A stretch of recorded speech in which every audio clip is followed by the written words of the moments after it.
Здравствуйте, друзья! В эфире «Геоэнергетика Инфо». С вами на связи я, Светлана Пикта, и Борис Марцинкевич. Борис Леонидович, здравствуйте. Добрый день. Киев и Варшава обсуждают создание нового газового хаба в ЕС, чтобы спасти европейцев, если российский газ перестанут качать в регион, пишет украинская Минэнерго. ПХГ Украины и терминалы СПГ в Польше могли бы вместе организовать новую бизнес-модель, отмечает ведомство. Борис, Киев и Гиена Европы хотят организовать Нью-Васики в Польше для спасения Европы и заменить транзит газа из России. Возможно ли это? Идея не новая, идею озвучивали уже в 2021 году, с того момента, собственно говоря, как был введен в строй магистральный газопровод «Турецкий поток». Может быть, кто-то уже забыл, но одновременно с этим перестал работать трансбалканский газопровод. Просто в связи с ненадобностью. Трансбалканский магистральный газопровод тоже проходил через территорию Украины, и, собственно говоря, вводя в строй турецкий поток, «Газпром» снижал уровень риска, и, как выяснилось, вот этот вариант диверсификации маршрутов поставки был совершенно оправдан, что мы, собственно говоря, наблюдаем. А тогда же в недрах Еврокомиссии возникла идея так называемого газового вертикального коридора, которую, собственно говоря, сейчас и озвучивают киевские власти, делая вид, что они ее только что придумали. Ну, это уже правило маркетинга. Может быть, им в таком виде и удастся продать эту идею. В том случае, если трансбалканский магистральный газопровод обеспечить новыми газоперекачивающими агрегатами, способными работать в режиме интерконнектора, то есть подавать давление с юга на север, с севера на юг, то через подземное хранилище газа в Восточных Кресах, нет, не так, в Львовской области, извините, оговорился, действительно можно получить связь от Адриатики до, куда приходил, конечной точки маршрута. Это не только Турция, но это и возможность была, и она была реализована до Италии на юге и, соответственно, до Польши на севере. Стараниями и финансированием Европейской комиссии были соединены между собой газовые системы Польши и Литвы, газовый коннектор. Тогда же был реализован проект Baltic Pipe, Балтийской пипы, нет, Балтийского газопровода. Извините, у меня с английским действительно не очень хорошо. Поскольку газовые системы Литвы, Латвии и Эстонии с советских времен были объединены, и никуда это объединение не делось, собственно говоря, вот уже можем считать от Эстонии до Италии. Кроме того, был построен еще и магистральный газопровод «Балтик Интерконнектор» между Эстонией и Финляндией. И, соответственно, вот уже совершенно замечательный маршрут от Финляндии до Италии. Действительно, все это может обходиться без сетевого газа, без подачи газа с востока, то есть из России. Связано это с тем, что оснащена вся эта конструкция регистрационными терминалами. По нынешним временам есть регистрационный терминал у Финляндии, есть регистрационный терминал у Литвы, есть у Польши, и на юге их там достаточно большое количество, в Греции и в Италии их более чем достаточно. То есть, казалось бы, связывая между собой все эти магистральные газопроводы и чувствую себя прекрасно. Если не хватает газа на севере, его можно принять в Италии и в Греции и подать наверх по карте. Если его не хватает на юге, Польша, Литва приняли и отправили на юг. И все бы хорошо, если... Ну, тут опять не надо быть каким-то глобальным экспертом. Если сетевой газ подается всегда, пока работают газоперекачивающие агрегаты, компрессорная станция, то в случае с СПГ паузы между приходом танкеров в порт никуда не исчезают. Они не могут идти друг за другом или идти в таком темпе, который диктует потребитель. А вот потреблять хочется в том режиме, в котором удобно потребителю. Это и бытовые, обычный сетевой газ для жилищ, это и газовые электростанции, это и промышленные предприятия. Для того, чтобы подачу можно было осуществлять в том режиме, который удобен энергосистеме, удобен крупным потребителям, нужны подземные хранилища газа.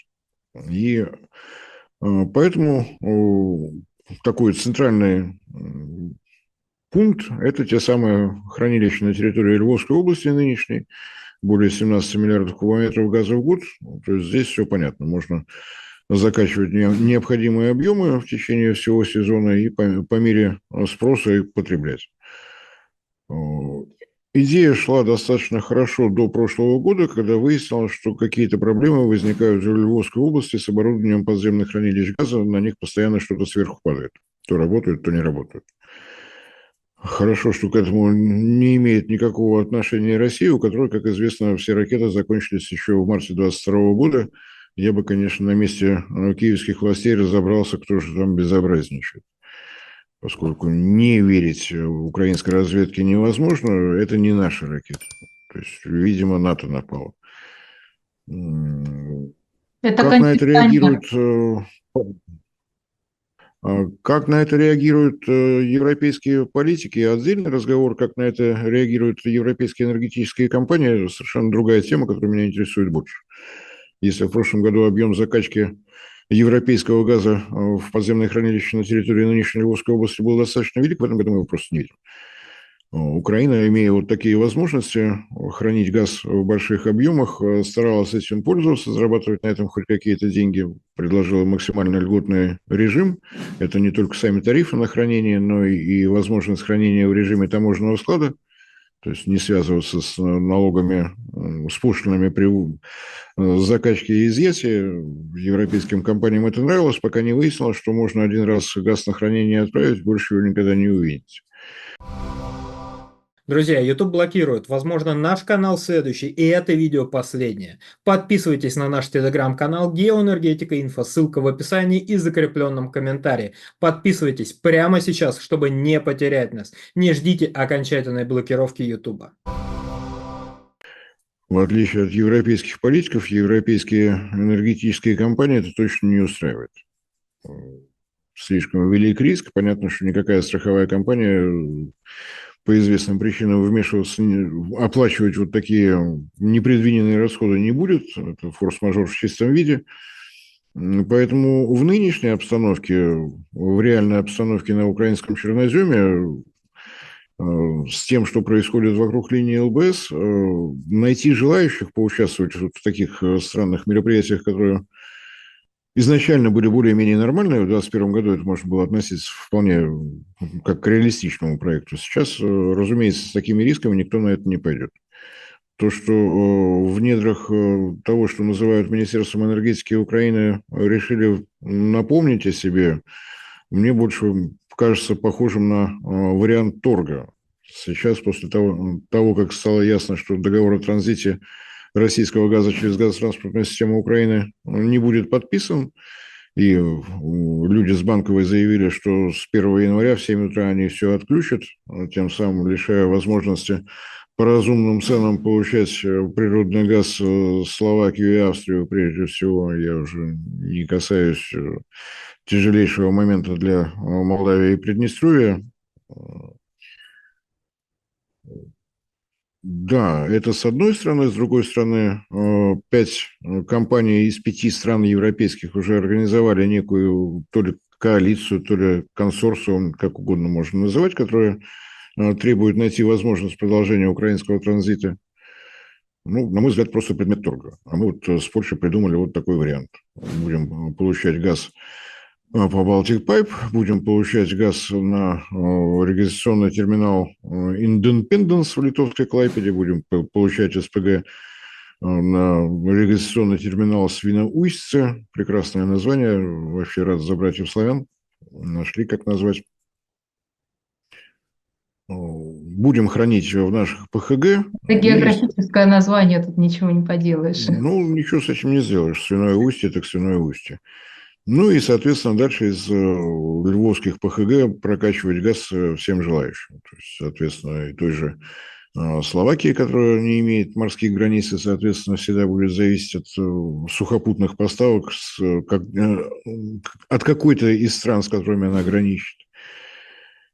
Но найдутся ли желающие участвовать в таком мероприятии? Ведь нельзя же просто так заказать СПГ, оплатить его, оплатить процедуру, процесс регазификации, прокачки не имея никаких вариантов для сбыта. То есть заранее должны быть, ну, даже в том случае, если европейская компания настаивает об отказе от долгосрочных договоров, ну, хотя бы спотовый на полгода, на год, ты знаешь, что ты купишь СПГ, ты можешь сосчитать, сколько стоит регасификация, прокачка, сколько стоит хранение, но ты же еще и прибыль должен заработать.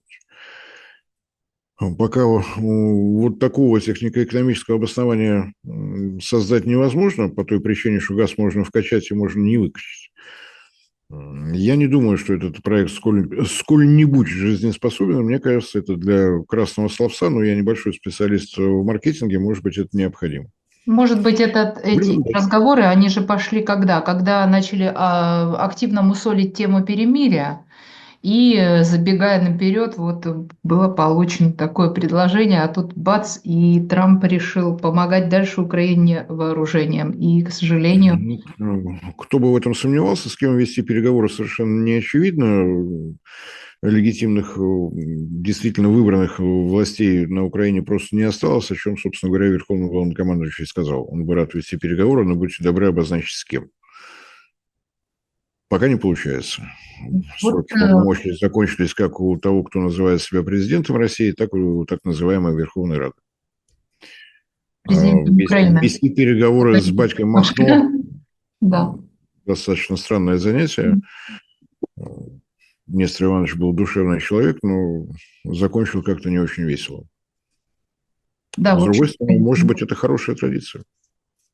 в общем-то, это предложение из разряда того, ах, как хорошо могло бы быть, если Да, бы. ну, на мой взгляд, это попытка набить себе цену. Понятно, что Европа будет настаивать на том, чтобы газ продолжал идти. Понятно, что нужно рассказать, а не очень-то вы нам и нужны с вашим предложением, у нас вон какое есть. Что дадите, дадите больше, мы вас будем любить и уважать. Ну и так далее. Посмотрим, во что все это превратится. Реакцию России мы, собственно говоря, долго описывать не будем. На пресс-конференции Владимир Владимирович все высказал. «Газпром» это переживет. Ну, остается надеяться, что в Европе найдутся какие-нибудь трезвомыслящие управленцы, которые эту ситуацию, по крайней мере, осознают, и, может быть, начнутся какие-то шаги действительно конструктивные по достижению национальных интересов. Хотя я, конечно, размечталась. Ну, жизнь покажет. Я по-прежнему склонен каждый раз, когда речь заходит об украинском транзите, упоминать о моральной составляющей этого замечательного бизнес-процесса. Может быть, я не прав, но право на оценочное мнение имею. Спасибо, Борис Поэтому я Леонидович. склоняюсь к мысли, что если умерла, то умерла. Мгм. Будем помнить украинскую газотранспортную систему молодой и здоровой. Светлая память. Спасибо большое за комментарий, друзья. Мы ждем вас в наших эфирах. Всем спасибо за внимание, всем всего доброго.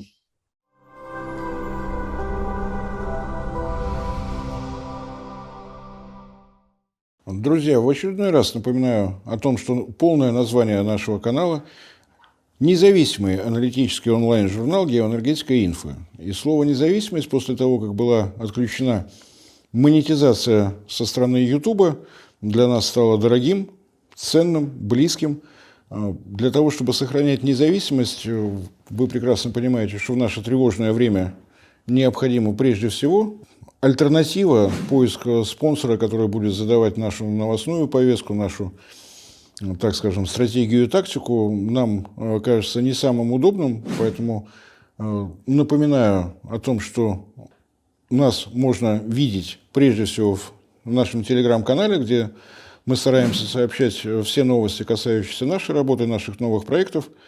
Вы нас можете видеть на портале ВКонтакте, вы нас можете видеть в Дзене, вы нас можете поддерживать за счет того, что у нас имеется страница на sponsor.ru. Все это будет в описании под этим моим кратким вступлением с напоминанием о том, что если вы хотите, чтобы проект «Геоэнергетика Инфо» продолжал развиваться, нам необходима ваша помощь и поддержка. Большое спасибо за внимание.